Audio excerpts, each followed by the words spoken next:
Ada banyak ustadz sekarang Pak yang mulai bikin bingung masyarakat. Semua masuk neraka Pak. Bikin ceramah judulnya 140 kesalahan orang yang salat. Banyaknya itu. Nah rukunnya saja sholat cuma 13. Coba. Kesalahan-kesalahan orang yang berjamaah. Kenapa orang berjamaah kau salahkan? Kenapa bukan orang yang tidak sholat kau salahkan? Ada juga penceramah begitu. Neraka saja dicerita. Dibanting, dilipat, ditusuk pantatmu.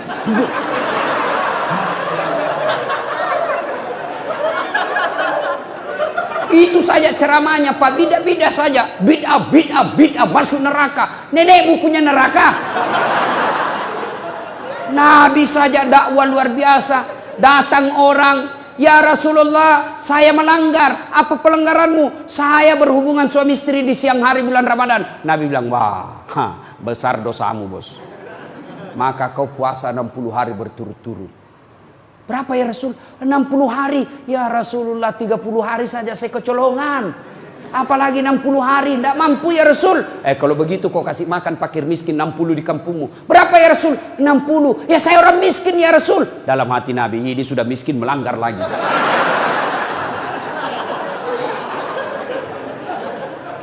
Kata Nabi kalau begitu, sudah, kau bawa ini kurma, bawa kau di kampungmu ini, kasih cari orang miskin. Ya Rasulullah, saya paling miskin di kampungku. Ini juga paling miskin lagi begini.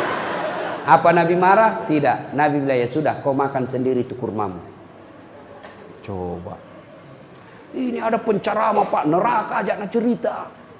Maulid bid'ah, Isra Mi'raj bid'ah, taksiyah bid'ah, halal bihalal bid'ah. Kenapa? Tidak ada pada zaman Nabi. Maka apa yang tidak ada pada zaman Nabi, bid'ah sesat, masuk neraka. Kalau gara-gara bid'ah tidak pernah dilakukan oleh Nabi, maka tolong Anda ceramah jangan pakai mic. Kenapa? Tidak ada mic pada zaman Nabi. Maka silakan kau ceramah tidak pakai mic. Saudara-saudara sekalian, marilah kita mengucapkan puji syukur.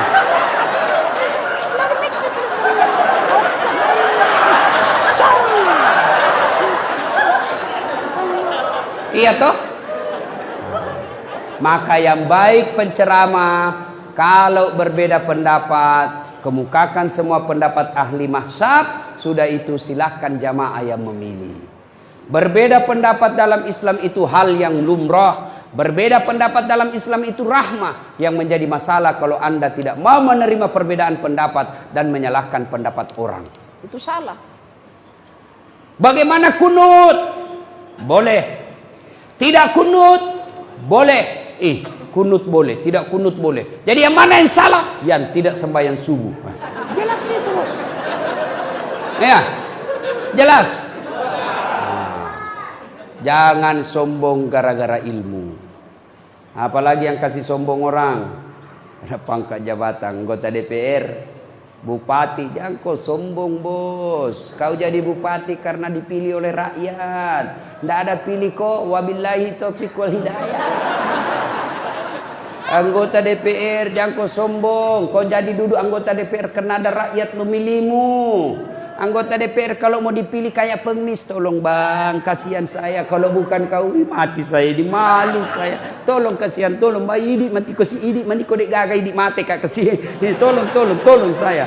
Waktunya mau dipilih kayak pengemis, sekali jadi anggota DPRD kayak raja, susah ditemui. Sibuk saya, di reject kita punya telepon. Masya Allah. Jangan sombong, lambat loading itu. Apalagi yang membuat orang sombong? Apa? Harta. Jangan sombong gara-gara harta. Tidak, Allah tidak larang kamu kaya. Allah tidak larang kamu banyak duit. Tapi Allah larang kalau engkau meremehkan orang miskin. Ya. Jangan sombong gara-gara kaya. Allah marah. Nah tegur ki seperti tsunami di Palu. Gempa di Donggala. Sekejap tidak sampai 5 menit miskin. Coba. Ya, jangan sombong gara-gara harta. Kalau Allah marah, banyak duitmu, kasih bangkrut. Oke, masih banyak duit, masih banyak duitnya. Tapi kalau Allah marah, apa? Nah, kasih penyakit dalam diri kita sehingga banyak duit tidak ada bisa dia makan.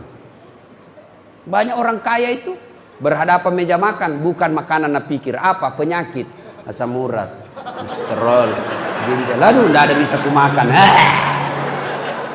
Duitnya 7 miliar tapi dilarang makan nasi. Apa enaknya dilarang makan nasi, dilarang makan garam, dilarang makan gula, dilarang makan petsin, dilarang makan daging, dilarang makan, semua dilarang. Apa yang bisa makan? Ubi rebus. 7 miliar uangnya di ubi bisa makan. Cilaka ngana.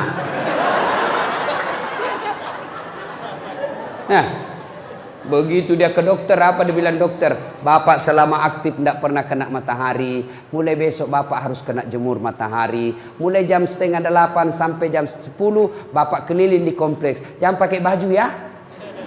Nah, bapak pakai celana pendek.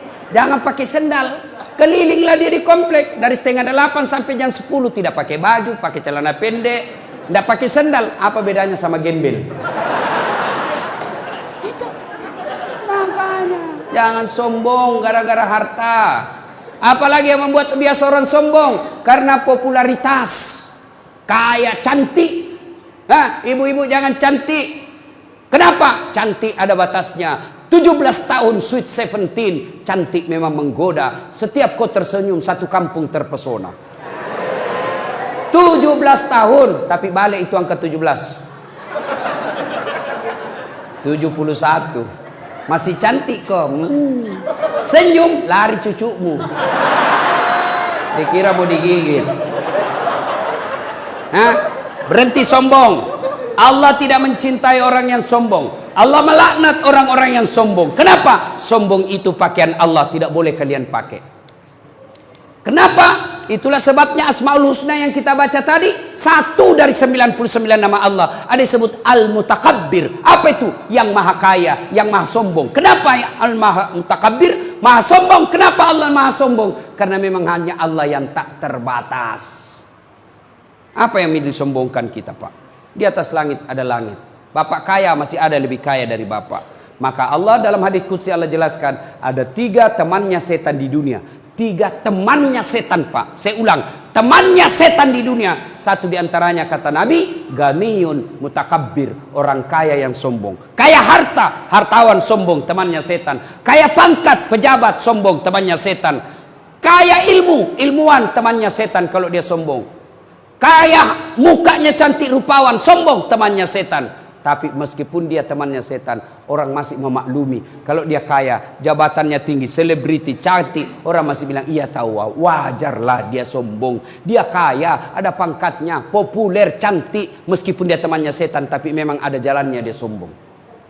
Tapi kalau sudah jelek, pengangguran, tidak terkenal, hitam, bau mulutnya,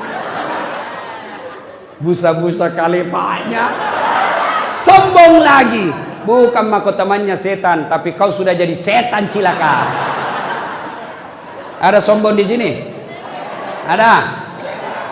Sombong menyebabkan putus persaudaraan karena Anda meremehkan orang lain. Begitu Anda meremehkan orang lain, maka Anda orang tersinggung dan bisa terjadi perkelahian. Apalagi yang menyebabkan orang sombong, orang berpecah belah? Apalagi sakwa sangka, buruk sangka. Buruk sangka menyebabkan putusnya persaudaraan. Bahkan buruk sangka bukan persaudaraan antar sesama manusia saja, bukan hanya tetangga saja, bukan teman kantor saja yang bisa bubar, tapi karena buruk sangka suami istri bisa bubar. Kenapa? Dia telepon suaminya tidak dijawab. 2 kali nak telepon tidak dijawab. Akhirnya apa? Buruk sangka nih. Pasti ketemu lagi tuh temannya. Si runtut sih. Ada lagi tuh sama teman SMA-nya, pasti nak pegang di tangannya. Padahal ibu baik sangka, suami tak tidak angkat teleponnya karena lagi menghadap sama komandannya. Masa mau terima telepon? Dianggap kurang ajar sama atasan. Telepon tidak jawab, baik sangka, oh mungkin suamiku lagi buang air besar. Kan tidak enak kata rutin. Sedikit lagi bu, kan tidak nyaman bos. Baik sangka. Ayo, ada sesuatu. Saya lihat istrimu, suamimu bonceng cewek. Dua kali saya lihat lewat, lain-lain dia bonceng cewek, dua cewek dia. Baik sangka, apa? Suamiku memang bonceng cewek lain-lain karena kerjanya tukang ojek. Baik sangka. Ya,